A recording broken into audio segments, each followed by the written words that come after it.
ఈరోజు రాయదుర్గం పట్టణంలో ముస్లిం మైనార్టీలు ఎక్కువగా నివసించే 27వ వార్డులో పర్యటించాం.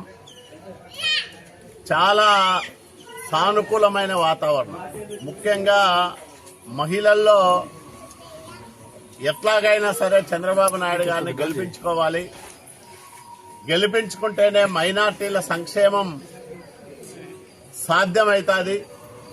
జగన్మోహన్ రెడ్డి ఎన్నికలకు ముందు అనేక హామీలు ఇచ్చి మైనార్టీలకు సంక్షేమంలో అభివృద్ధిలో పెద్దపీట వేస్తానని చెప్పి ఒకవైపు మైనార్టీ కార్పొరేషన్ ద్వారా వచ్చే స్వయం ఉపాధి పథకాలను రద్దు చేసి మైనార్టీలకు ఎక్కడా కూడా గోరంత సాయం చేయకోకుండా కేవలం ప్రచార ఆర్భాటంతో కాలం గడుపుతున్నాడు తప్ప మైనార్టీలను ఉద్ధరించింది కానీ మైనార్టీలను ఆదుకుంది కానీ లేనే లేదు. ముఖ్యంగా షాదీ తోఫా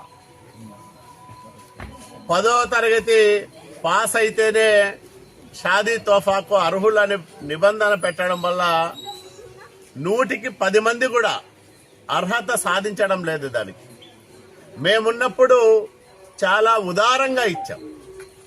ఎవరు ఎక్కడ పెళ్లి చేసుకున్నా ఆ ఆడబిడ్డ తండ్రికి చంద్రబాబు నాయుడు గారు తోడుగా ఉన్నాడు.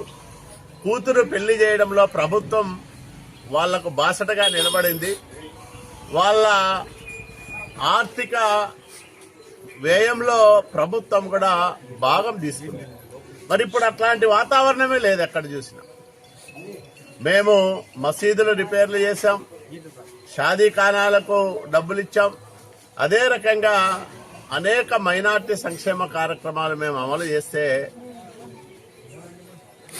జగన్మోహన్ రెడ్డి వచ్చినాక చాలా దుర్మార్గంగా వ్యవహరిస్తా ఉన్నాడు. మైనార్టీల అణచివేత చాలా దారుణంగా జరుగుతూ ఉంది. కాబట్టి మైనార్టీలందరూ కూడా ఈసారి తెలుగుదేశం పార్టీని గెలిపించుకోవాలని, సైకిల్ గుర్తుకే ఓటు వేయాలని దృఢంగా నిర్ణయం తీసుకున్నారు.